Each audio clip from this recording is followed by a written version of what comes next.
গদাই কিরে গদাই গদাই আছিস না গেছিস? দাদা কিরে আর কতদিন সময় দেবো?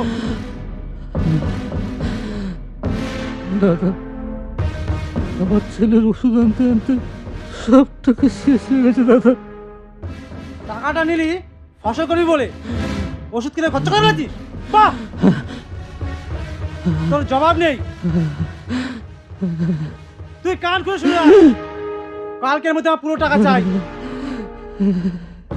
নইলে পুরো জমি আমার। চল।